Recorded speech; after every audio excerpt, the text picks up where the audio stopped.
हाँ, नमस्कार प्यारे विद्यार्थियों। देखिए, आज अपन चैप्टर चालू करते हैं राजपूतों की उत्पत्ति। राजस्थान का इतिहास चालू कर रहे हैं, उसमें सबसे पहले पढ़ेंगे हम राजपूतों की उत्पत्ति। देखिए,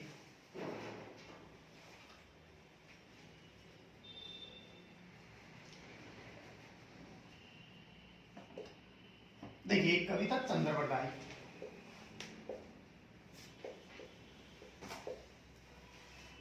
कौन था भाई? चंद्रवरदाई। देखिए, चंद्रवरदाई का वास्तविक नाम था पृथ्वी भट्ट। क्या नाम था? पृथ्वी भट्ट। तो ध्यान दो भाई, चंद्रवरदाई के अनुसार, चंद्रवरदाई के अनुसार एक जगह है आबू। आबू पड़ता है सिरोही में। तो ध्यान दो भाई, चंद्रवरदाई के अनुसार आबू सिरोही में एक वशिष्ठ मुनि, कौन रहता था? एक वशिष्ठ मुनि नामक ऋषि रहता था। तो ध्यान दो, वशिष्ठ मुनि नामक ऋषि रहता था। तो देखिए भाई, इस वशिष्ठ मुनि नामक ऋषि ने, ध्यान दो भाई, एक अग्नि यज्ञ करवाया। क्या करवाया? एक अग्नि यज्ञ।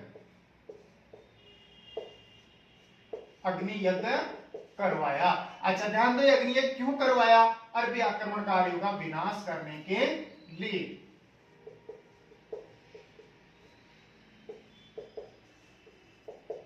अरबी आक्रमणकारियों का विनाश करने के लिए इसने, ध्यान दो भाई, क्या करवाया? इस अग्नि यज्ञ करवाया।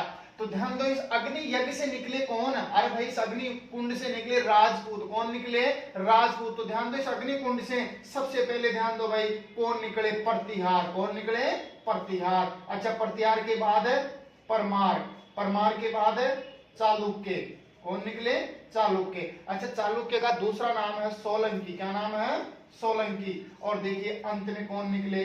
चौहान। कौन निकले? चौहान। तो ध्यान दो, चंद्रवरदाई के अनुसार राजपूतों की उत्पत्ति किससे हुई? अग्निकुंड से। किससे हुई? अग्निकुंड से। एक बार दोबारा देखो, ध्यान दो, चंद्रवरदाई का वास्तविक नाम क्या था? पृथ्वी भट्ट। इस चंद्रवरदाई के अनुसार आबू सिरोही में एक वशिष्ठ मुनि नामक ऋषि रहता था। इस वशिष्ठ मुनि नामक ऋषि ने एक अग्नि यज्ञ करवाया। ध्यान दो, इसने अग्नि यज्ञ क्यों करवाया? अरबी आक्रमणकारियों का विनाश करने के लिए। तो अरबी आक्रमणकारियों का विनाश करने के लिए इसने अग्नि यज्ञ करवाया। तो इस अग्नि कुंड से सबसे पहले निकले, देखो कौन? राजपूत निकले। राजपूतों में सबसे पहले कौन निकले? प्रतिहार। प्रतिहार के बाद परमार, और परमार के बाद चालुक्य। चालुक्य का दूसरा नाम क्या है? सोलंकी। और अंत में कौन निकले? चौहान। तो ध्यान दो, चंद्रवरदाई के अनुसार राजपूतों की उत्पत्ति किससे हुई? अग्नि से। किससे हुई? अग्नि से। अच्छा, अब इसके बाद में आगे देखो, देखिए, एक ध्यान दो भाई, हमीर महाकाव्य। हमीर महाकाव्य। ध्यान दो, इस हमीर महाकाव्य जो ग्रंथ है, इस ग्रंथ का जो लेखक है वो कौन है? नयन चंद्र सूरी। कौन है भाई? नयन चंद्र सूरी। और देखिए, सूरी, सूरी से अर्थ निकालो सूर्य। क्या निकालो? सूर्य। तो ध्यान दो, नयन चंद्र सूरी के अनुसार राजपूतों की उत्पत्ति किससे हुई? सूर्य से हुई। किससे हुई? सूर्य से। तो एग्जाम में क्वेश्चन बनता है कि राजपूतों की उत्पत्ति सूर्य से किसने बताई? तो क्या आंसर दोगे? नयन चंद्र सूरी। ये किसमें लिखा हुआ है? हमीर महाकाव्य ग्रंथ में लिखा हुआ है। और हमीर महाकाव्य ग्रंथ का जो लेखक है वो कौन है? नयन चंद्र सूरी है। और नयन चंद्र सूरी के अनुसार राजपूतों की उत्पत्ति किससे हुई? सूर्य से। चलो एक बार देखो वापिस,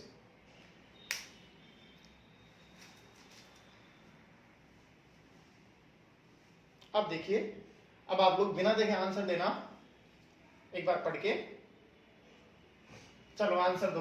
बताइए, चंद्रवरदाई का वास्तविक नाम क्या था? पृथ्वी भट्ट। चंद्रवरदाई के अनुसार आबू सिरोही में कौन रहता था? एक वशिष्ठ मुनि नामक ऋषि। अच्छा बताओ, वशिष्ठ मुनि नामक ऋषि ने क्या करवाया? अग्नि यज्ञ करवाया। क्या करवाया? अग्नि यज्ञ। क्यों करवाया? अरबी आक्रमणकारियों का विनाश करने के लिए। अच्छा बताओ, इस अग्नि कुंड से सबसे पहले किसकी उत्पत्ति हुई? प्रतिहारों की। फिर उसके बाद है परमारों की। फिर उसके बाद चालुक्य, सोलंकी के। अंत में किसकी? चौहानों की। तो ध्यान दो, चंद्रवरदाई के अनुसार राजपूत की उत्पत्ति किससे हुई? अग्नि से। किससे हुई? अग्नि से। अब देखिए, किसकी उत्पत्ति नहीं हुई अग्नि से? तो जैसे इसमें से 3 इसमें से दे देगा, एक राठौड़ दे देगा, तो राठौड़ आंसर आएगा। अच्छा बताइए, बिना देखे आंसर दो। हमीर महाकाव्य ग्रंथ का लेखक कौन है? नयन चंद्र सूरी। और नयन चंद्र सूरी के अनुसार राजपूतों की उत्पत्ति किससे हुई? सूर्य से। किससे हुई? सूर्य से। अच्छा इसके बाद में देखिए कर्नल जेम्स टॉड। आप सबने नाम सुन रखा है कर्नल जेम्स टॉड का। टॉड, तो देखिए भाई इस कर्नल जेम्स टॉड के अनुसार, या कर्नल जेम्स टॉड ने कहा कि, कर्नल जेम्स टॉड ने कहा कि जिस तरह से शक, कुषाण, होण, सिथियन, ये सब ध्यान दो भाई कहां से आए? विदेशों से आए। कहां से आए? विदेशों से आए। अच्छा ध्यान दो, उसी तरह से राजपूत भी कहां से आए? विदेशों से आए। कहां से आए? विदेशों से आए। तो आप लोग मुझे बताओ राजपूतों को विदेशी जाति किसने बताई? आंसर दोगे कर्नल जेम्स टॉड ने। किसने बताई भाई? कर्नल जेम्स टॉड ने। ये क्वेश्चन ऐसे भी बन सकता है कि शक, कुषाण, होण, सिथियनों की तरह राजपूतों को विदेशों से आना किसने बताया? आंसर क्या दोगे? कर्नल जेम्स टॉड ने बताया। किसने बताया? कर्नल जेम्स टॉड ने। अच्छा इसके बाद में देखो, ध्यान दो, डॉक्टर गौरीशंकर हीराचंद ओझा, डॉक्टर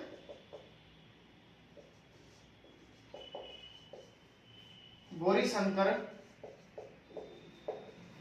हीराचंद ओझा ने राजपूतों को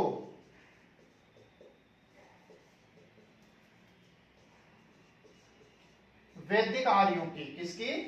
वैदिक आर्यों की संतान बताई। वैदिक आर्यों की संतान या क्षत्रिय जाति बताई। कौन सी जाति बताई? क्षत्रिय जाति बताई। किसने? डॉक्टर गौरीशंकर हीराचंद ओझा ने। अच्छा एक बार दोबारा देखो, बोलो। कर्नल जेम्स टॉड ने कहा कि जिस तरह से शक, कुषाण, हूण, सिथियन विदेशों से आए, उसी तरह से राजपूत भी कहां से आए? विदेशों से आए। तो बताओ राजपूतों को विदेशी जाति किसने बताई? कर्नल जेम्स टॉड ने। और देखिए डॉक्टर गौरीशंकर हीराचंद ओझा ने राजपूतों को वैदिक आर्यों की संतान या कौन सी जाति बताई? क्षत्रिय जाति बताई। कौन सी जाति बताई? क्षत्रिय। चलिए उतारिए। अब देखिए, अब बिना देखे आंसर देने की कोशिश करना। अच्छा बताओ कर्नल जेम्स टॉड ने क्या कहा कि जिस तरह से शक, कुषाण, होण, सिथियन विदेशों से आए, उसी तरह से राजपूत कहां से आए? विदेशों से आए। अच्छा बताओ राजपूतों को वैदिक आर्य संतान या क्षत्रिय जाति किसने बताई? डॉक्टर गौरीशंकर हीराचंद ओझा। अच्छा इसके बाद में देखिए सीवी वेद। कौन है? सीवी वेद। तो देखिए भाई सीवी वेद ने राजपूतों को विशुद्ध रूप से, कौन से रूप से? विशुद्ध रूप से, ध्यान दो भाई, क्या बताया? भारतीय। क्या बताया? भारतीय बताया कि ये तो पहले से ही भारत में रहने वाली एक जाति है। तो ध्यान दो राजपूतों को विशुद्ध रूप से भारतीय किसने बताया? तो आंसर दोगे सीवी वेद ने। किसने बताया? सीवी वेद ने। अच्छा एक और देखो, डी.आर. भंडारकर। एक इतिहासकार कौन है भाई? डी.आर. भंडारकर। तो ध्यान दो इस डी.आर. भंडारकर ने राजपूतों की उत्पत्ति, अच्छा बताओ किससे बताई?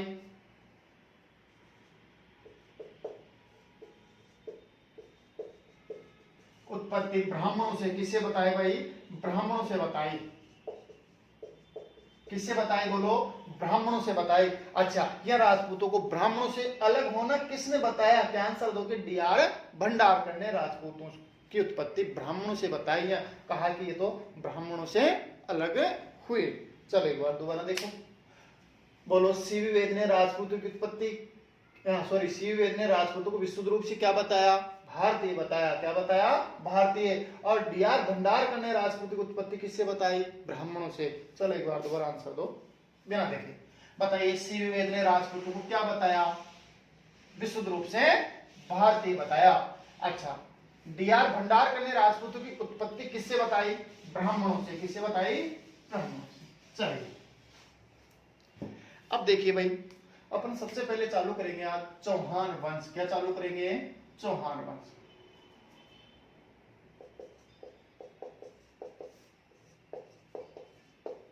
क्या चालू करेंगे? चौहान वंश। तो बोर्ड पे ध्यान दो भाई अच्छी तरह। चलो एक बार मैं नीचे लिख देता हूं दोबारा, चौहान वंश। चलिए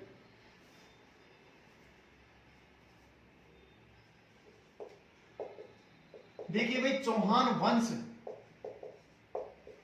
ध्यान दो, चौहान वंश की स्थापना किसने की? बताओ भाई। देखिए, चौहान वंश की स्थापना वासुदेव चौहान ने की। किसने की? वासुदेव चौहान ने की। अच्छा बताओ, वासुदेव चौहान ने चौहान वंश की स्थापना कब की? 551 ईस्वी में। कब की भाई? 551 ईस्वी में इसने चौहान वंश की स्थापना की। अच्छा ध्यान दो, ये वासुदेव चौहान, अरे वासुदेव चौहान देखिए भाई कहां से आया? बताइए, ये वासुदेव चौहान ध्यान दो कहां से आया? अरे ये दक्षिण भारत से। बोलो कहां से आया? ये दक्षिण भारत से आया। अच्छा तो ध्यान दो, ये दक्षिण भारत से किधर की ओर आया? यानी दक्षिण भारत से अपने उत्तर भारत की ओर आया। बोलो भाई किधर की ओर आया? उत्तर भारत की ओर। तो ध्यान दो भाई, ये उत्तर भारत की ओर आया। तो आप लोग मुझे ये बताओ भाई, उत्तर भारत की ओर आया तो ये कहां रहने लगा? सांबर के आसपास। बोलो कहां रहने लगा? सांबर के आसपास रहने लगा। अच्छा, सांबर के आसपास रहने लगा, और इस सांबर के आसपास के क्षेत्र को क्या कहा जाता है? सपाद लक्ष। क्या कहा जाता है? सपाद लक्ष कहा जाता है। तो ध्यान दो भाई, सांबर के आसपास के क्षेत्र को क्या कहा जाता है? सपाद लक्ष कहा जाता है। अच्छा तो ध्यान दो, इस वासुदेव चौहान ने चौहान वंश की स्थापना की, इसलिए इस वासुदेव चौहान को, अरे चौहानों का क्या कहते हैं? आदि पुरुष। चौहानों का क्या कहते हैं? इसको आदि पुरुष कहा जाता है। किसको कहा जाता है भाई? वासुदेव चौहान को। और ध्यान दो, अरे इस वासुदेव चौहान ने, किसने? वासुदेव चौहान ने, ध्यान दीजिए, अपनी राजधानी बताओ भाई किसको बनाई? अरे इसने अपनी राजधानी आई-छत्रपुर को, किसको बनाई? आई-छत्रपुर को बनाई। और आई-छत्रपुर वर्तमान नागौर जिले का पुराना नाम है। आई-छत्रपुर नागौर का क्या है भाई? पुराना नाम है। अच्छा इसके बाद में देखिए, अरे इस वासुदेव चौहान ने ही सांबर झील, बोलो भाई कौन सी झील? सांबर झील का क्या करवाया? निर्माण करवाया। क्या करवाया? निर्माण करवाया। अच्छा ध्यान दो भाई, सांबर झील कौन जिले में पड़ती है? जयपुर में। कौन जिले में पड़ती है? जयपुर में। वैसे 3 जिलों की सीमा का निर्धारण करती है, जयपुर, अजमेर और नागौर का। अच्छा देखिए, सांबर झील आप सबको पता है, सांबर झील राजस्थान की, किसकी? अरे राजस्थान की खारे पानी की क्या है? बोलो सबसे बड़ी झील है। सबसे बड़ी क्या है भाई? ये झील है। अच्छा तो ध्यान दो, राजस्थान में खारे पानी की सबसे बड़ी झील कौन सी है? सांबर झील है। अच्छा ध्यान दो, इस सांबर झील से भारत का 8.7% नमक तैयार किया जाता है। नमक तैयार किया जाता है। और ध्यान दो, आप सबको पता है कि सांबर झील के किनारे हिंदुस्तान सांबर साल्ट्स लिमिटेड कारखाना लगा हुआ है, जो केंद्र सरकार का उपक्रम है। अच्छा फिर देखिए ध्यान दो, अरे सांबर के चौहानों की, कहा के चौहानों की? सांबर के चौहानों की देखो कुल देवी कौन थी? शाकंभरी माता। बोलो भाई क्या थी? शाकंभरी माता। तो ध्यान दो भाई, सांबर के पास शाकंभरी माता का मंदिर है। बोलो किसका मंदिर है? शाकंभरी माता का क्या है? बोलो मंदिर है। और इस शाकंभरी माता सांबर के, कहां के? सांबर के चौहानों की क्या थी? बोलो कुल देवी। क्या थी भाई? कुल देवी। अच्छा इसके बाद में देखिए, ध्यान दो, चलो एक बार यहां तक ही देखो। बताइए चौहान वंश, कौन सा वंश? बोलो चौहान वंश। देखिए अच्छी तरह समझो, बताओ चौहान वंश अरे चौहान वंश की स्थापना किसने की? वासुदेव चौहान ने की। इसलिए इस वासुदेव चौहान को चौहानों का क्या कहा जाता है? आदि पुरुष कहा जाता है। अच्छा, वासुदेव चौहान ने चौहान वंश की स्थापना कब की? आंसर दोगे 551 ईस्वी में की। अच्छा, अब देखिए ये वासुदेव चौहान किधर से आया? दक्षिण भारत से। किधर से आया? दक्षिण भारत से आया। तो दक्षिण भारत से किधर की ओर आया? उत्तर भारत की ओर आया। तो ये सांबर के आसपास रहने लग गया। कहां रहने लग गया? सांबर के आसपास रहने लग गया। और सांबर के आसपास के क्षेत्र को सपाद लक्ष्य कहा जाता है। अच्छा, देखिए इस वासुदेव चौहान ने अपनी राजधानी किसको बनाई? आई छत्रपुर को बनाई।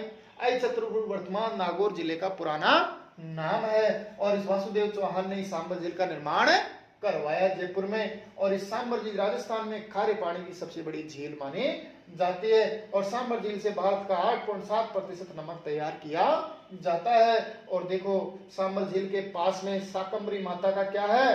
मंदिर है। और इस शाकंभरी माता सांबर के चौहानों की क्या है? कुल देवी है। चलो देखो एक सेकंड, इसको फिर बिना देखे आंसर देना एक बार।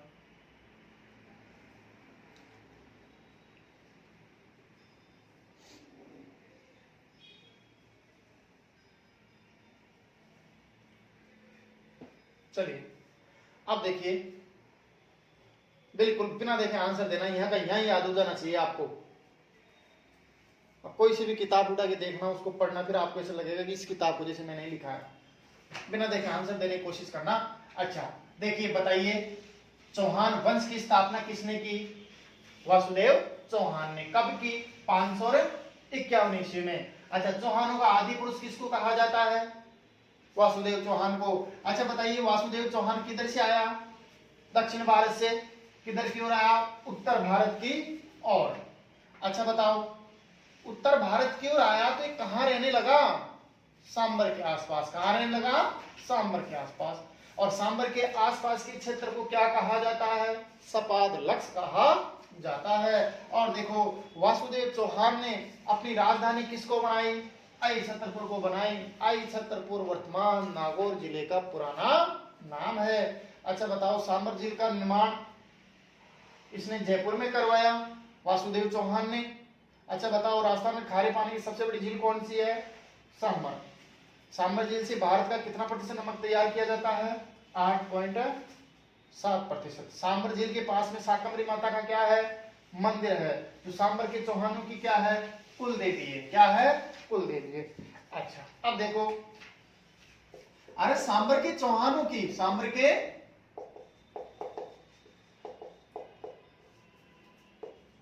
चौहानों की जानकारी ध्यान दो भाई। कौन से शिलालेख से मिलती है? बताओ। बिजोलिया के शिलालेख से। कहां से मिलती है? बिजोलिया के शिलालेख से मिलती है। अच्छा बताइए, बिजोलिया का शिलालेख कौन से डिस्ट्रिक्ट में है? भीलवाड़ा में। कौन से डिस्ट्रिक्ट में है? भीलवाड़ा में। अच्छा ध्यान दीजिए, इस बिजोलिया के शिलालेख में, अरे बिजोलिया के शिलालेख में ध्यान दो, चौहानों को, बोलो किसको? चौहानों को क्या बताया? वत्स गोत्रीय। क्या बताया? वत्स गोत्रीय ब्राह्मण बताया। तो बताओ, चौहानों को वत्स गोत्रीय ब्राह्मण किसने बताया? सॉरी, कौन से शिलालेख में बताया? तो क्या आंसर दोगे? बिजोलिया के शिलालेख में बताया। अच्छा ध्यान दो, अरे इस बिजोलिया का शिलालेख का ध्यान दो भाई, लिखा किसने? अरे इसका लेखक कौन है? बोलो। गुणभद्र। कौन है? गुणभद्र। अच्छा, गुणभद्र ने लिखा इसको। अच्छा बोलो, कब लिखा? 1170 ईस्वी में। कब लिखा? 1170 ईस्वी में। एक बार दोबारा देखो, बोलो। सांबर के चौहानों की जानकारी कौन से शिलालेख से मिलती है? बिजोलिया के शिलालेख से मिलती है। अच्छा, बिजोलिया का शिलालेख कहां पर है? भीलवाड़ा में। अच्छा, एक बार एग्जाम में क्वेश्चन बनाया कि चौहानों को वत्स गोत्रीय ब्राह्मण कौन से शिलालेख में बताया? क्या आंसर था उसका? बिजोलिया का शिलालेख। और बिजोलिया का शिलालेख किसने लिखा? गुणभद्र ने लिखा। कौन सी सन में लिखा? 1170 ईस्वी में लिखा। चलो देखो,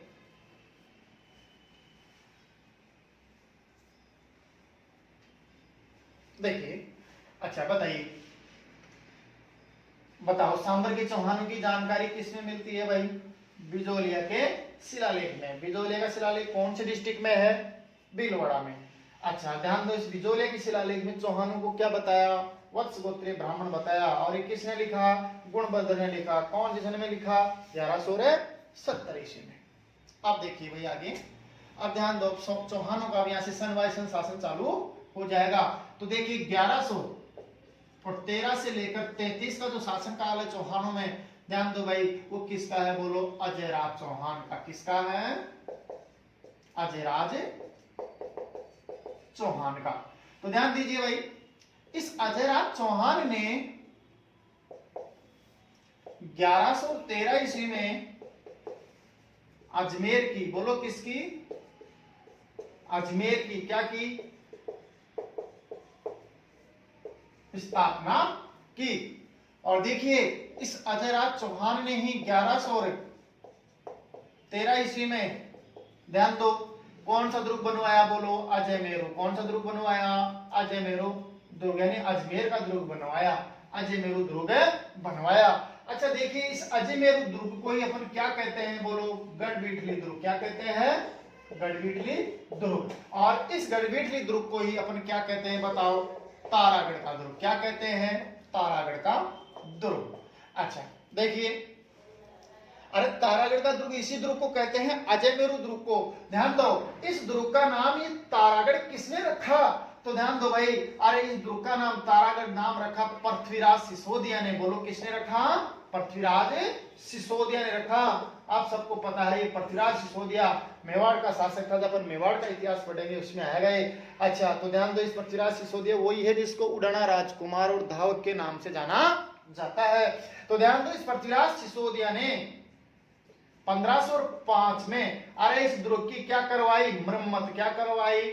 मरम्मत करवाई। और मरम्मत करवा करके इसने अपनी पत्नी तारा के नाम पर, ध्यान दो, इस दुर्ग का नाम क्या रख दिया?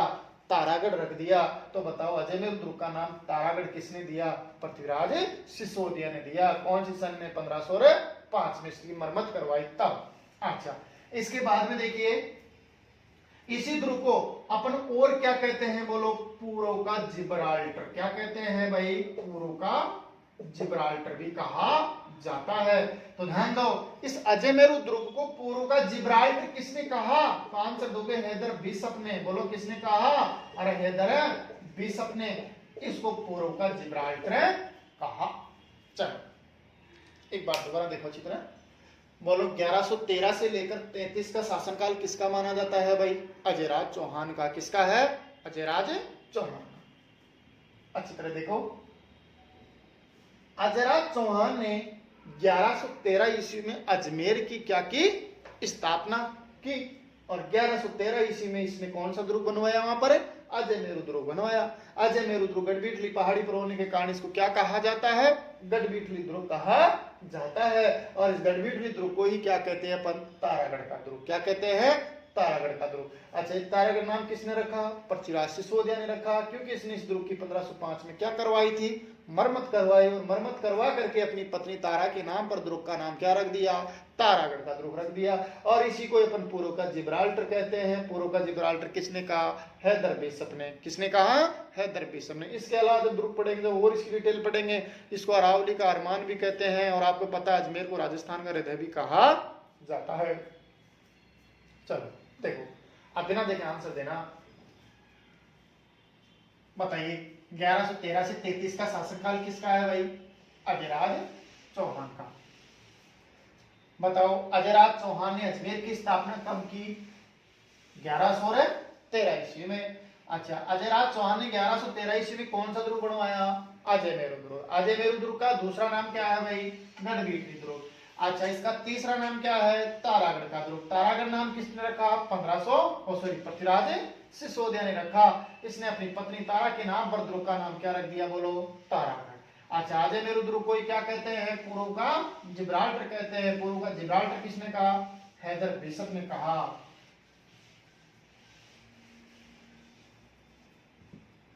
अब देखिए भाई,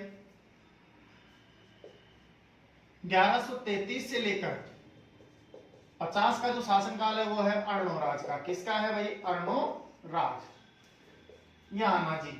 अर्णोराज है किसका है? आनाजी का। तो देखिए, अरे इस अर्णोराज ने, ध्यान दो भाई, अर्णोराज ने 1135 से लेकर 37 के मध्य 37 में देखो भाई इसने कौन सी झील बनवाई, आना सागर। बोलो कौन झील बनवाई, आना सागर झील बनवाई भाई।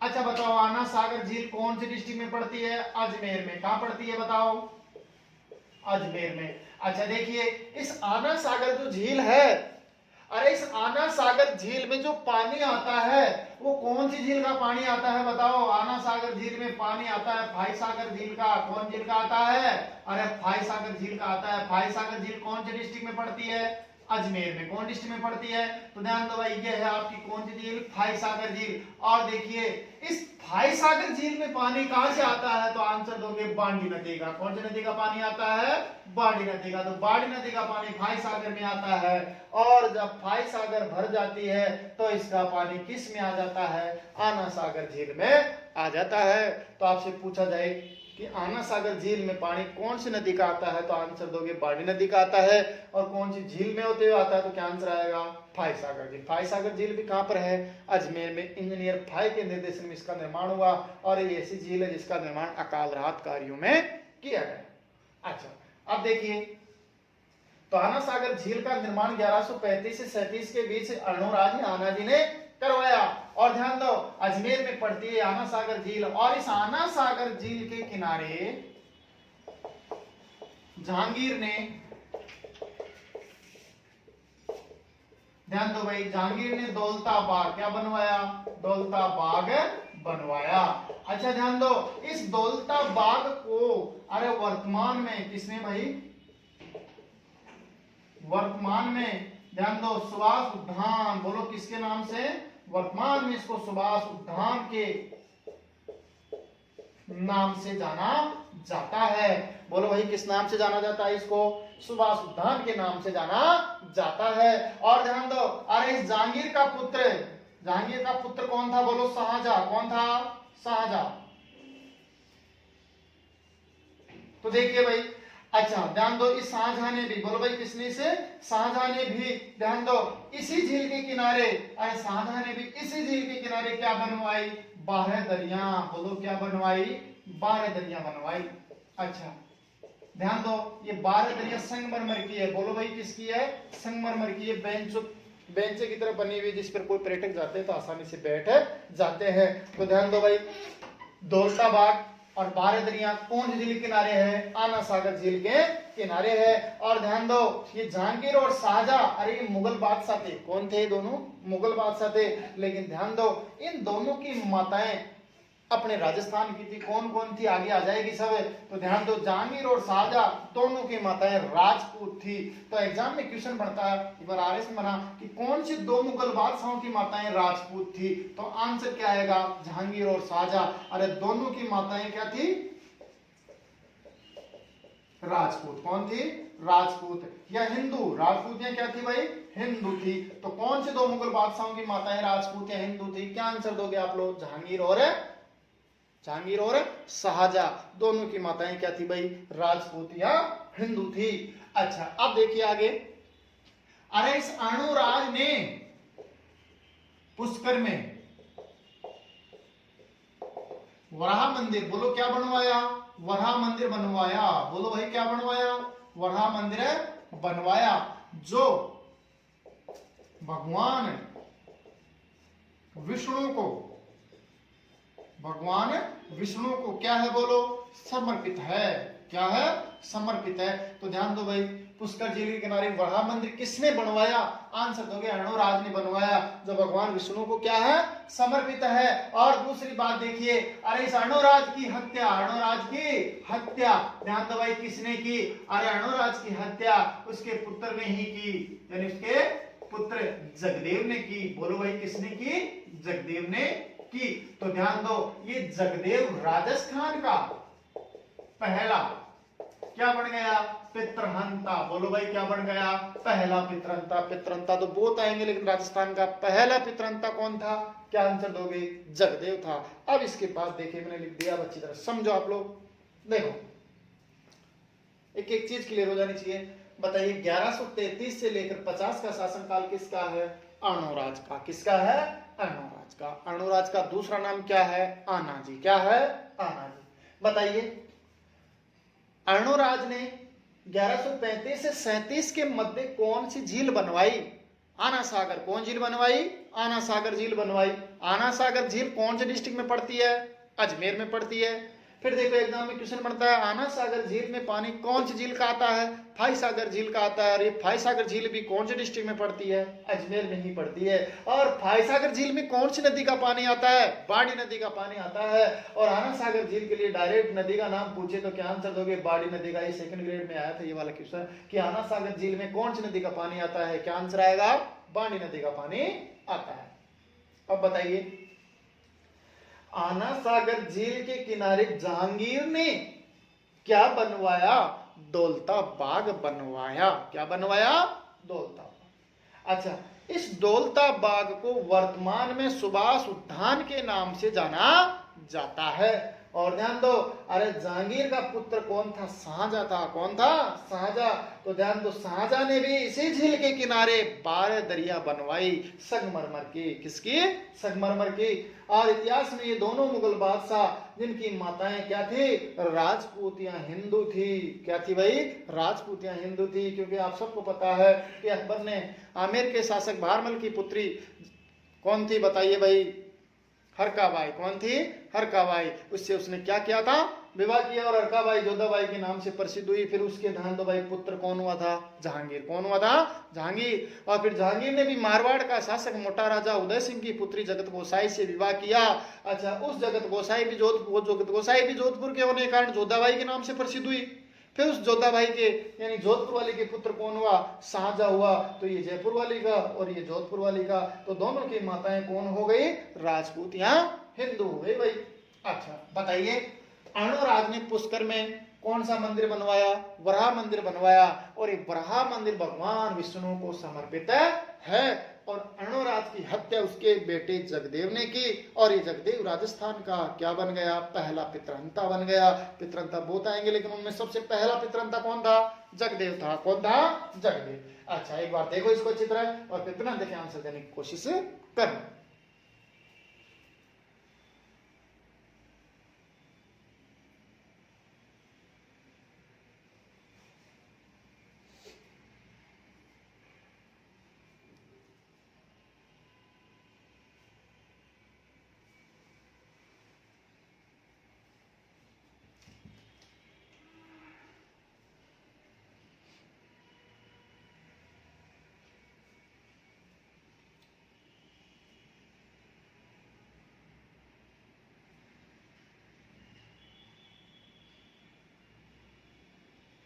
चलो अब देखिए भाई, बिना देखे आंसर दो। बताइए, 1133 से 50 का शासनकाल किसका माना जाता है? बोलिए। अर्णोराज या आना जी का। किसका शासनकाल माना जाता है? अर्णोराज या आना जी का। अच्छा देखिए, ध्यान दो भाई, अर्णोराज ने 1135 से 37 के मध्य कौन सी झील बनवाई? आना सागर झील बनवाई। आना सागर झील बताइए कौन सी डिस्ट्रिक्ट में है? अजमेर में है। अरे आना सागर झील में पानी कौन सी झील का आता है? फाई सागर झील का आता है। फाई सागर झील में कौन सी नदी का पानी आता है? पानी नदी का पानी आता है। अच्छा बताइए, आना सागर झील के किनारे जहांगीर ने क्या बनवाया? दौलता बाग बनवाया। इस दौलता बाग को वर्तमान में सुभाष उद्यान के नाम से जाना जाता है। और ध्यान दो भाई, जहांगीर के पुत्र शाहजहां ने भी इसी झील के किनारे क्या बनवाई? 12 दरिया बनवाई। किसकी? संगमरमर की बनी हुई है। और ध्यान दो, जहांगीर और शाहजहां दोनों ऐसे मुगल बादशाह है जिनकी माताएं क्या थी? बोलो, राजपूत है, हिंदू थी। और देखिए, इस अर्णोराज ने पुष्कर में कौन सा मंदिर बनवाया? वराह मंदिर बनवाया, जो भगवान विष्णु को क्या है? समर्पित है। और बताइए, अर्णोराज की हत्या किसने की? उसी के बेटे जगदेव ने की। तो जगदेव राजस्थान का क्या बन गया? पहला पितृहंता। क्या बन गया? पहला पितृहंता बन गया भाई। अच्छा अब देखिए,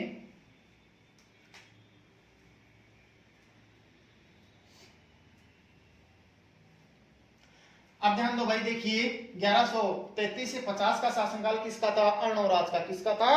अर्णोराज का। अब देखिए 1150 से 53 का शासनकाल किसका रहता है? जगदेव का। लेकिन जगदेव ने एग्जाम में बनने लायक कोई काम नहीं किया, सिर्फ अपने पिताजी की हत्या करने के अलावा। अब देखिए, जगदेव के बाद में ध्यान दो भाई, विग्रहराज चतुर्थ। बोलो शासक कौन बनता है? विग्रहराज चतुर्थ। तो देखिए भाई 1153 से लेकर 63 का शासनकाल माना जाता है किसका? बोलो विग्रहराज चतुर्थ का। बोलो भाई किसका? विग्रहराज चतुर्थ। अच्छा देखिए इस विग्रहराज चतुर्थ को अरे कवि बांधव के नाम से भी जाना जाता है भाई, कवि बांधव के नाम से भी जाना जाता है। किसको? विग्रहराज चतुर्थ को। तो देखिए भाई विग्रहराज चतुर्थ को कवि बांधव के नाम से भी जाना जाता है और इसका एक नाम और था, अरे बिसल देव। बोलो क्या नाम था? एक बिसल देव। यानी देखो भाई विग्रहराज चतुर्थ को कवि बांधव के नाम से भी जाना जाता था और इसको ध्यान दो भाई बिसल देव के नाम से भी जाना जाता है। किसको? विग्रहराज चतुर्थ को। तो देखिए अरे विग्रहराज चतुर्थ को कवि बांधव के नाम से जाना जाता है, तो ध्यान दो भाई इस विग्रहराज चतुर्थ स्वयं ने एक नाटक लिखा, उसका नाम था हरि केली। क्या नाम लिखा? बोलो अरे कौन सा नाटक लिखा इसने? हरि केली नाटक लिखा। अच्छा देखिए हरि केली नाटक लिखा, बोलो कौन सी भाषा में लिखा? संस्कृत भाषा में। अरे भाई कौन सी भाषा में लिखा? संस्कृत भाषा में लिखा। तो ध्यान दीजिए भाई हरि केली नाटक किसने लिखा था? तो आंसर दोगे विग्रहराज चतुर्थ ने। अच्छा इसके बाद में देखिए ध्यान दो, अरे इस विग्रहराज चतुर्थ को विद्वानों का आश्रयदाता, बोलो भाई क्या कहते हैं? आश्रयदाता भी कहते हैं। चलो बताओ विद्वानों का आश्रयदाता किसको कहते हैं? भाई विग्रहराज चतुर्थ को कहते हैं। यानी कि इसने अपने दरबार में विद्वानों को क्या दे रखी थी? शरण दे रखी थी, इसलिए इसको विद्वानों का क्या कहा जाता है? आश्रयदाता कहा जाता है। तो ध्यान दो इसने अपने दरबार में किस किस को शरण दे रखी थी? तो आंसर दोगे आप लोग। देखो अरे एक तो किसको दे रखी थी? बोलो सोमदेव। किसको? सोमदेव। अच्छा बताइए सोमदेव को शरण दे रखी थी। इस सोमदेव ने एक ग्रंथ भी लिखा, उस ग्रंथ का नाम था ललित विग्रहराज। बोलो कौन सा ग्रंथ था? ललित विग्रहराज। तो अपने एग्जाम में क्वेश्चन आता है ललित विग्रहराज ग्रंथ का लेखक कौन है? आंसर दोगे सोमदेव। अच्छा दूसरा कौन है? बोलो नरपति नाल है। कौन है भाई? नरपति नाल है। अच्छा बताइए इस नरपति नाले ने कौन सा ग्रंथ लिखा? विसल देव रासो। कौन सा ग्रंथ लिखा? विसल देव रासो। और देखिए इस विसल देव रासो ग्रंथ की, अरे विसल देव रासो ग्रंथ की महिला पात्र कौन थी? राजमती। कौन थी? बोलो राजमती। क्या थी? इसकी महिला पात्र थी। अच्छा इसके बाद में देखिए भाई ध्यान दो, अरे इस विग्रहराज चतुर्थ ने अजमेर में, बोलो भाई कहां पर है? अजमेर में ध्यान दो भाई क्या बनवाई? एक संस्कृत पाठशाला। बोलो भाई क्या बनवाई? एक संस्कृत पाठशाला बनवाई। और ध्यान दो इस संस्कृत पाठशाला को कुतुबुद्दीन ऐबक, कौन है? कुतुबुद्दीन ऐबक ने तुड़वाकर, कुतुबुद्दीन ऐबक ने तुड़वाकर, अरे ध्यान दो भाई इसकी जगह बोलो क्या बनवाया? 2.5 दिन का झोंपड़ा। बोलो भाई क्या बनवाया? 2.5 दिन का झोंपड़ा बनवाया। तो ध्यान दीजिए ये 2.5 दिन का झोंपड़ा बनवाया। अरे 2.5 दिन का झोंपड़ा अजमेर में है और ध्यान दो 2.5 दिन का झोंपड़ा राजस्थान की। बोलो किसकी? अरे राजस्थान की। क्या है ये? पहली मस्जिद है। बोलो क्या है ये? पहली मस्जिद है। और 2.5 दिन के झोंपड़े को पूरा किसने करवाया? इल्तुतमिश ने। बोलो किसने करवाया? इल्तुतमिश ने इसको क्या करवाया? बोलो भाई पूरा करवाया। हाँ इल्तुतमिश ने 2.5 दिन के झोंपड़े को क्या करवाया?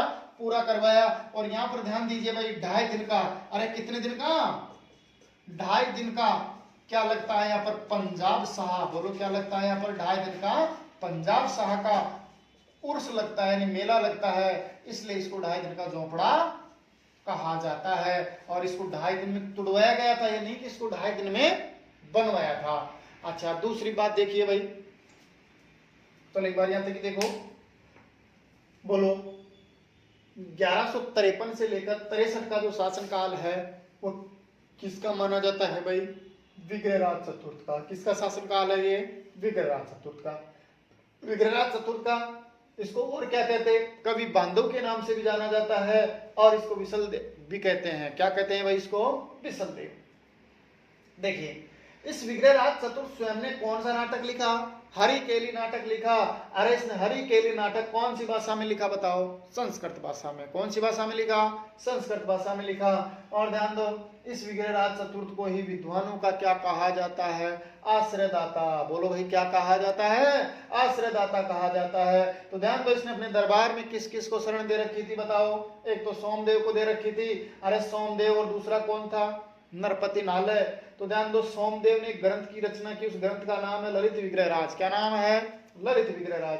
और नरपति नालय ने जो ग्रंथ लिखा उसका नाम है विसलदेव रासो। क्या नाम है भाई, विसलदेव रासो। और बताइए विसलदेव रासो ग्रंथ की महिला पात्र कौन थी बताओ, राजमती। कौन थी, राजमती। और देखिए इस विग्रहराज चतुर्थ ने अजमेर में क्या बनवाई, एक संस्कृत पाठशाला बनवाई। और इस संस्कृत पाठशाला को कुतुबुद्दीन ऐबक ने तुड़वा करके इसकी जगह पर क्या बनवाया, 2.5 दिन का झोंपड़ा बनवाया। अरे भाई क्या बनवाया, 2.5 दिन का झोंपड़ा बनवाया 1206 से 10 के बीच। और ये 2.5 दिन का झोंपड़ा है जो राजस्थान की क्या मानी जाती है, पहली मस्जिद। क्या मानी जाती है, पहली मस्जिद मानी जाती है। और इसको पूरा इल्तुतमिश ने करवाया। और यहाँ पर 2.5 दिन का पंजाब सा का उर्स यानी मेला लगता है। चलो देखो इसको एक बार अच्छी तरह और फिर बिना देखे आंसर देने की कोशिश करना। पढ़ो।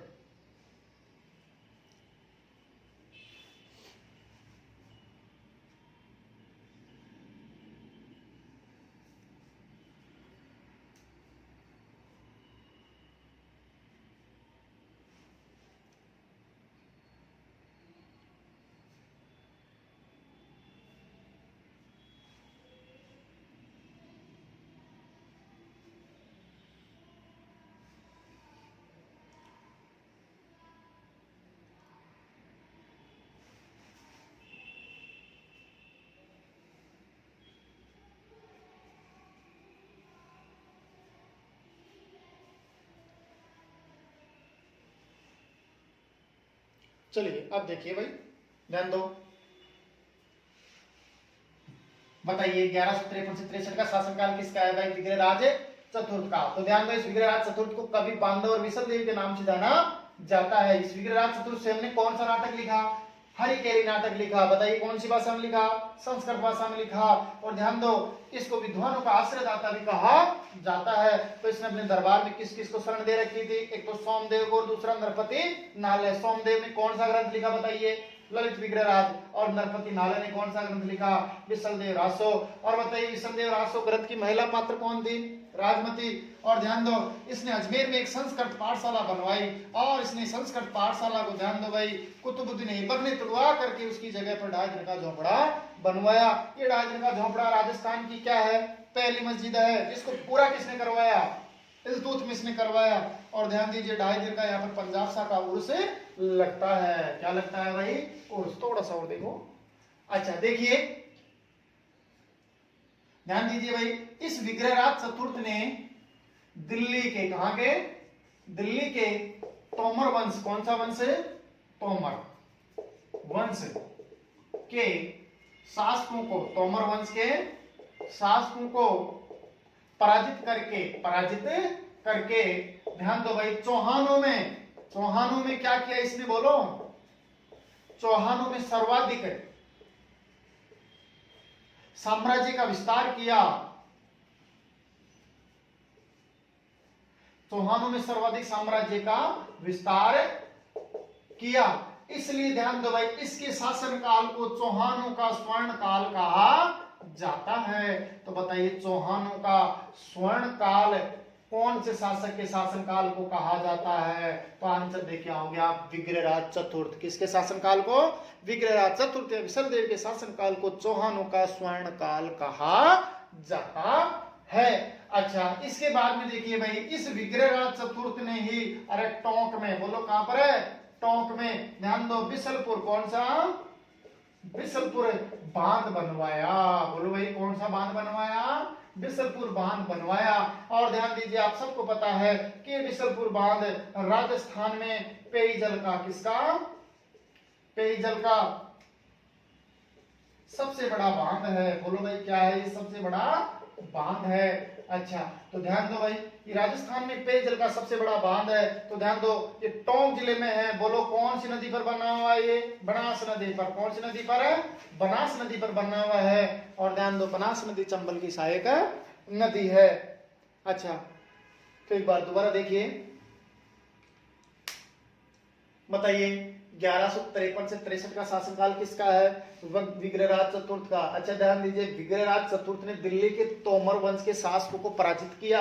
एग्जाम में क्वेश्चन आता है, दिल्ली के तोमर वंश के अधिकांश शासकों को किसने पराजित किया, आंसर दोगे विग्रहराज चतुर्थ ने किया। और चौहानों में इसने सर्वाधिक साम्राज्य का विस्तार किया, इसीलिए इस विग्रहराज चतुर्थ के शासनकाल को चौहानों का स्वर्ण काल कहा जाता है। और ध्यान दो, इस विग्रहराज चतुर्थ ने ही टोंक जिले में बिसलपुर बांध बनवाया। ये बिसलपुर बांध राजस्थान में पेयजल का सबसे बड़ा बांध माना जाता है, जो कंक्रीट से निर्मित बांध है। किससे निर्मित बांध है, कंक्रीट से। अच्छा बनास नदी पर बना हुआ है, और बनास चंबल की सहायक नदी है। और बनास नदी आप सबको पता है कि राजस्थान में बहने वाली पूर्ण बहाव की दृष्टि से सबसे लंबी नदी मानी जाती है। जबकि एग्जाम में डायरेक्ट क्वेश्चन ऐसे आए, राजस्थान की सबसे लंबी नदी कौन सी है, तो फिर आंसर बनास नहीं आएगा, आंसर आएगा चंबल। राजस्थान की सबसे लंबी नदी कौन सी है, चंबल। लेकिन पूर्ण बहाव की दृष्टि से पूछे तब आंसर क्या आएगा, बनास। क्या आएगा, बनास। क्योंकि बनास और चंबल दोनों में से लंबाई चंबल की ज्यादा है, इसलिए राजस्थान की सबसे लंबी नदी कौन सी हुई, चंबल। लेकिन राजस्थान में सबसे ज्यादा राजस्थान में बहने वाली जो नदी है वो है बनास। चलिए बिना देखे आंसर दो। बताइए दिल्ली के तोमर वंश के शासकों को किसने पराजित किया, विग्रहराज चतुर्थ ने। अच्छा बताओ, दिल्ली के अधिकांश शासकों को किसने पराजित किया, विग्रहराज चतुर्थ ने। इसलिए इसके शासनकाल को चौहानों का स्वर्ण काल कहा जाता है। और टोंक जिले में बनास नदी पर इसने बिसलपुर बांध बनवाया, जो राजस्थान में पेयजल का सबसे बड़ा बांध है, जिसे आप आज जयपुर पूरा पानी पी रहा है। और जयपुर में इसका पानी 2009 से आने लगा, एशियन विकास बैंक की सहायता से। चलो ठीक है, ठीक है।